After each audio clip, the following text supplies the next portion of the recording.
everybody. Just doing a little update. We met with the oncologist on Monday, which was March 24th. And we talked to them about the type of cancer that I have. And we talked about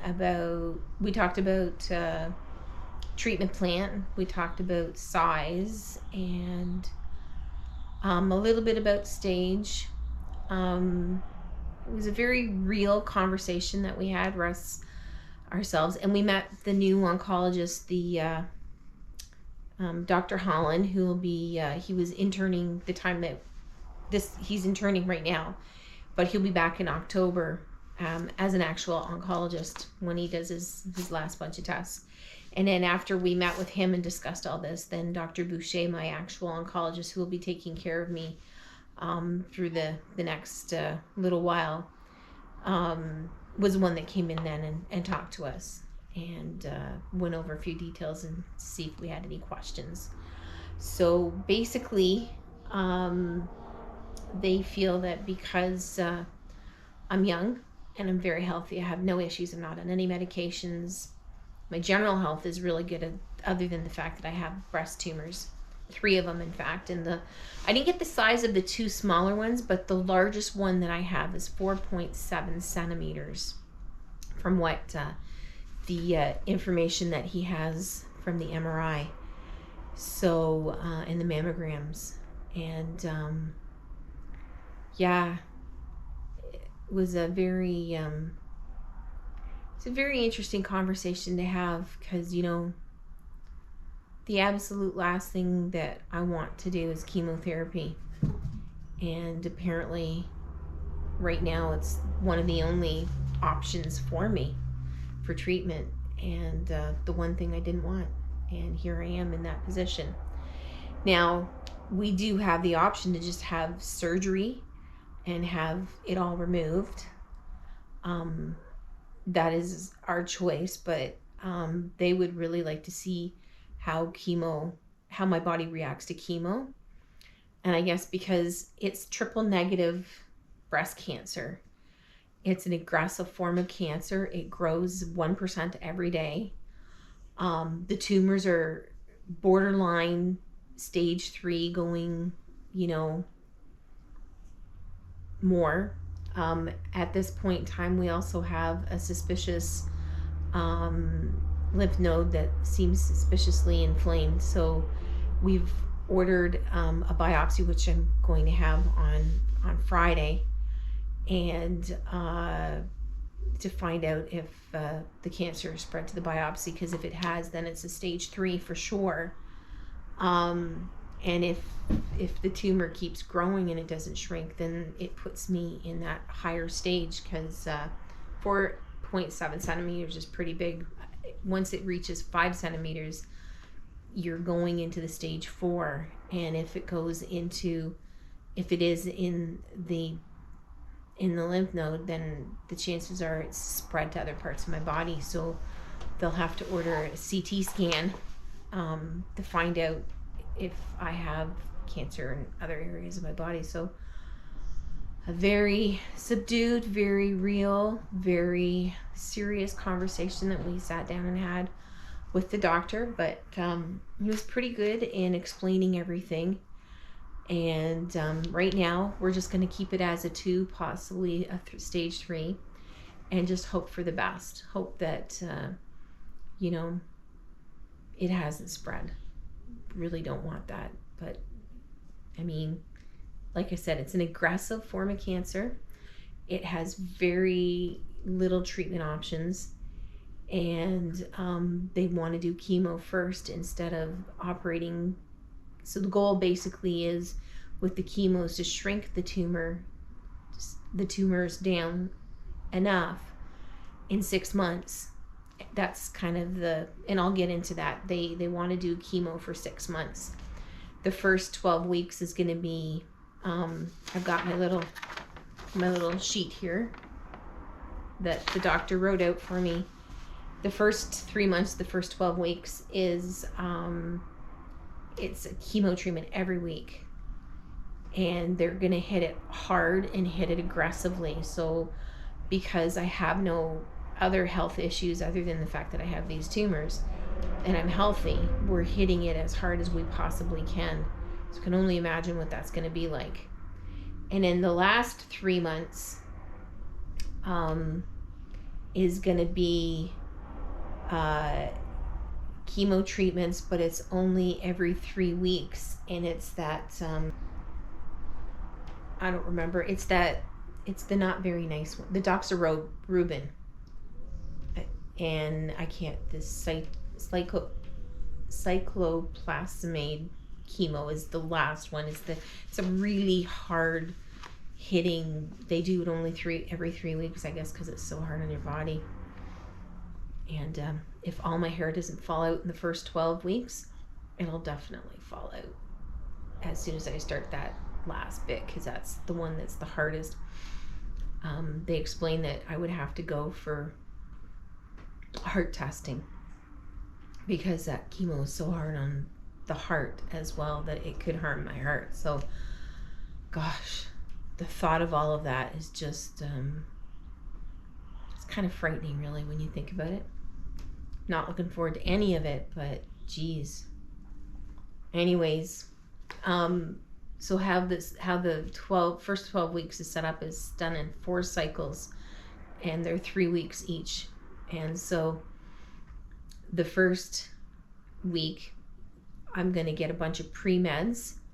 I'm going to get an immunotherapy, which kind of surprised me because they don't normally do immunotherapy with triple negative, because it's not something that usually works, but I guess they've got enough information now that it works. We'll see how that goes.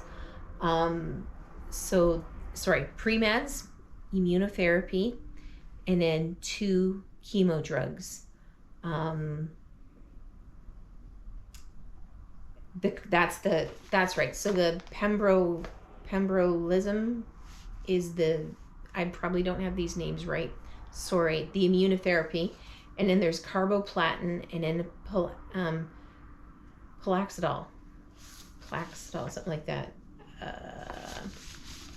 I'll have to look it up here. Hold on a sec. So pembrolizumab or Keytruda is the immunotherapy. The carboplatin is one of the hard chemotherapies.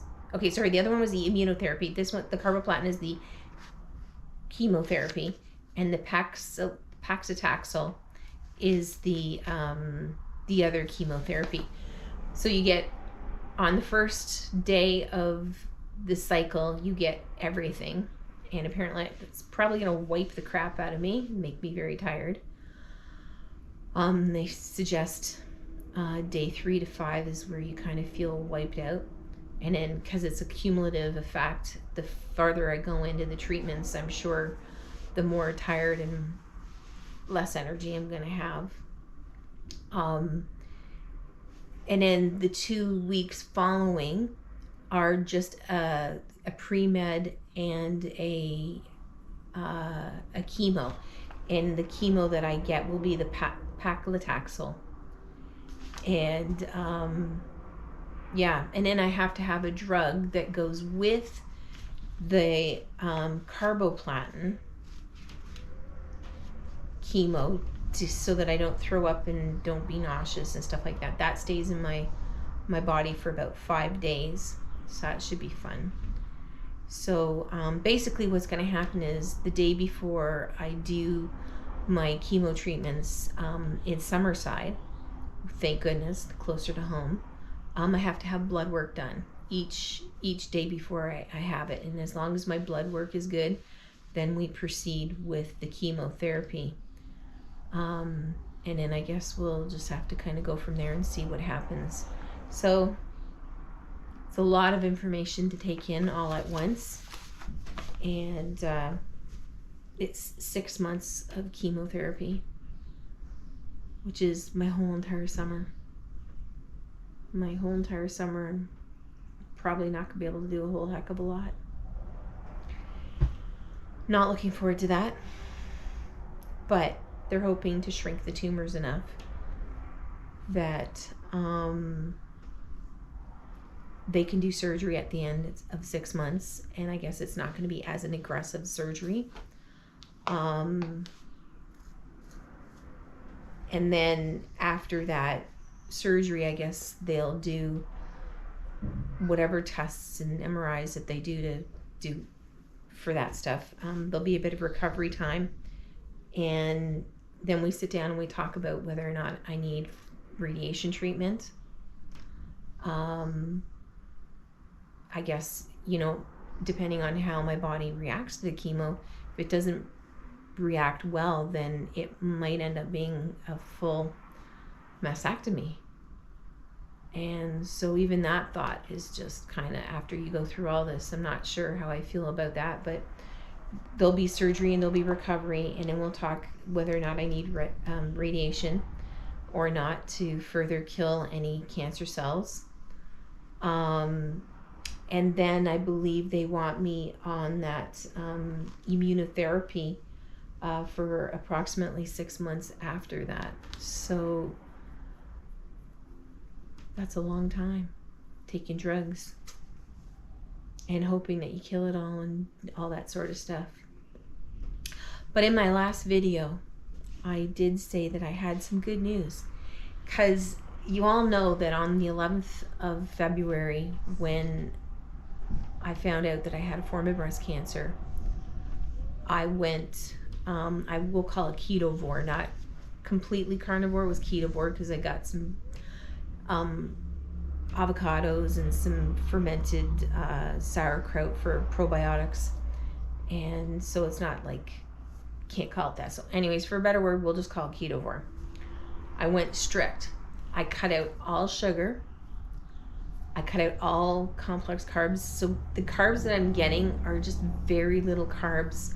They would be from the avocados and a little bit maybe in the eggs, whatever's in a little bit of the food that I have the carbs now, like some of the meats that I eat have some carbs. That's all the carbs that I get. So there's absolutely no sugar. All sugar is off the table. High fat and lots of protein, like animal-based diet. And I've been doing that ever since the 11th of February. So it's been 6 weeks. And I know I've been saying to Russ the last couple of weeks, I feel like my big tumor, because I can't feel the other two tumors because they're kind of where they are, they're hidden behind the big tumor and where their placement is. So I can't really feel the other two. I can just feel this big 4.7 centimeter tumor. But I've been saying to Russ for the last couple of weeks that I'm almost certain that it's smaller, because it feels smaller. It doesn't feel as big as it was.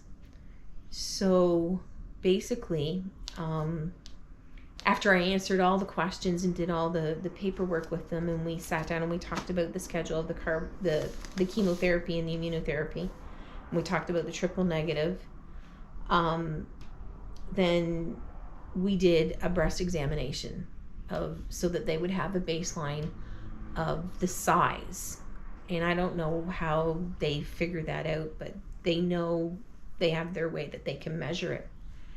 And so when I was laying on the table, and the doctor was feeling the large tumor, because he was saying the same thing, can't find the other ones, but he found the big one, and it's hard not to miss it.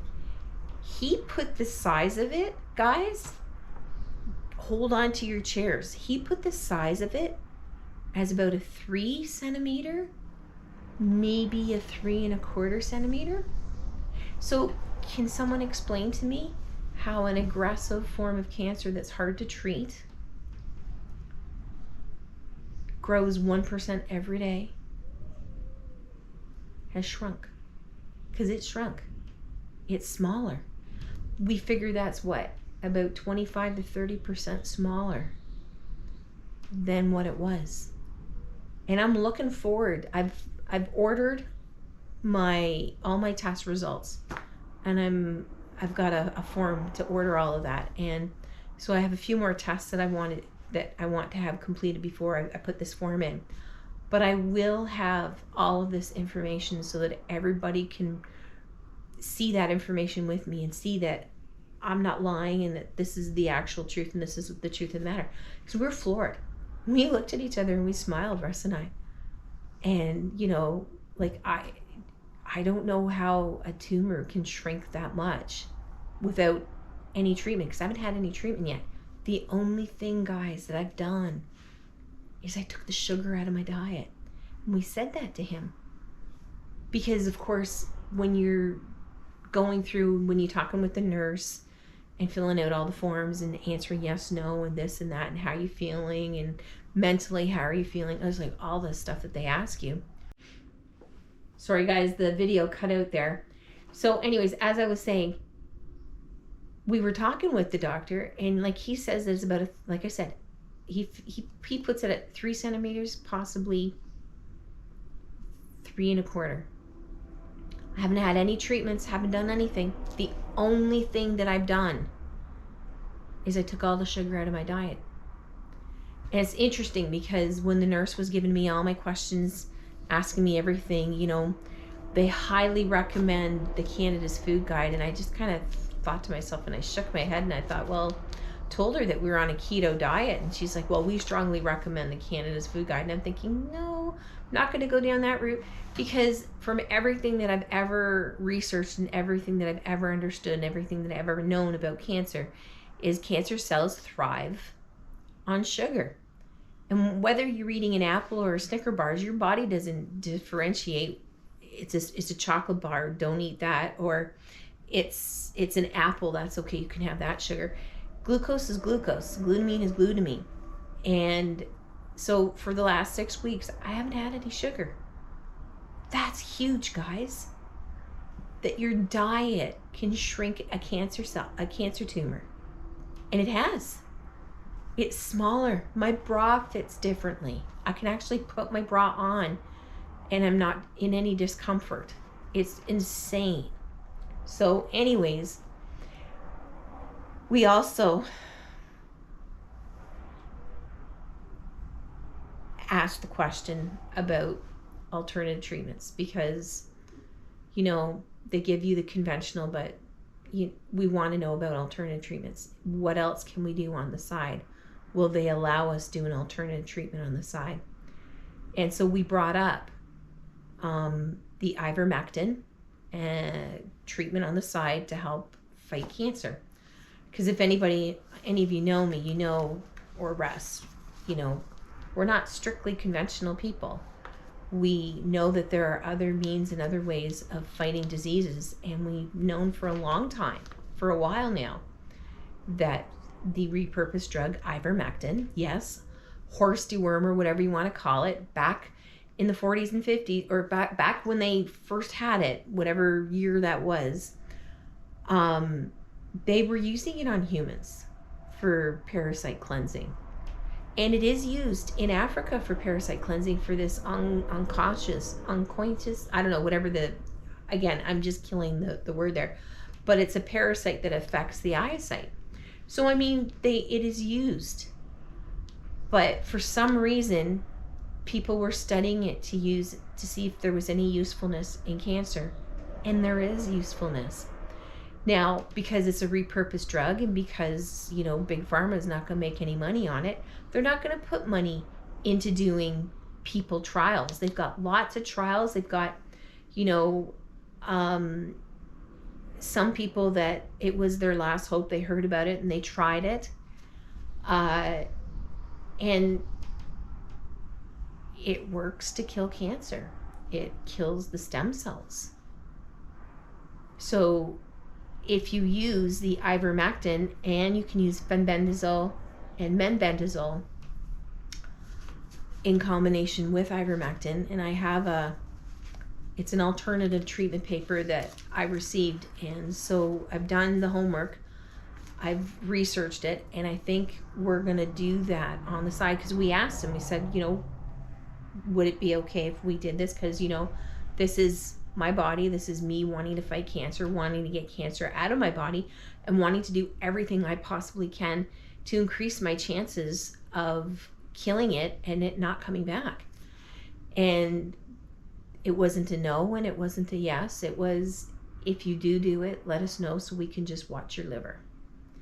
And the reasoning why no yes, why not a no and why not a yes, is because there's no information on people trials, because they're just not doing people trials because, again, like I said, there's no money to be made.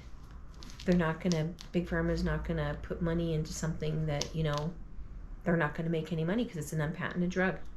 So anyways, I have the ivermectin and I have the fenbendazole. We'll see what I'm gonna do. I've looked at the protocol. I've already figured out what I would need, and it's a 12-week protocol, and it's also high vitamins. So you've got your D and your C, your zinc, all those good vitamins. So doing that, and your B12s, and just making sure that was up there. Now I'm taking about 10,000 IUs of vitamin D, 1,000 of C, and I don't remember the rest of them, how much. But anyways, he did say that I didn't have to take that much D, and that 1,000 or 2,000 would be plenty. And Russ and I just kind of looked at each other and said, no, you know what? Everything in our paper says we are so deficient in vitamin D, and D helps the immunity, and I'm trying to give my body a fighting chance. So anyways, we got to go ahead with everything that I'm doing on my side. And if they just want to know, we'll let them know what we're doing as we go. But I'm pretty sure we're going to do this protocol. And I'm hoping that, from what the paper says about the protocol, that it enhances your chemo. It actually makes your chemo like a powered chemo, and it makes it more active and more working better. So who knows, maybe I might be able to knock this out of the park earlier, or help something work that maybe wouldn't work. But all right, that ended again. My camera overheated for some reason, so I'll just see if I can remember what I was saying. But we have all the info for the protocol that we're going to do on the side, and we had the schedule, and now we just kind of are waiting to find out. They're hoping to get me in as soon as they possibly can to get chemo started, because like I said, aggressive cancer, they want me in there as soon as they can. So I will be able to do my treatments in Summerside, which is nice.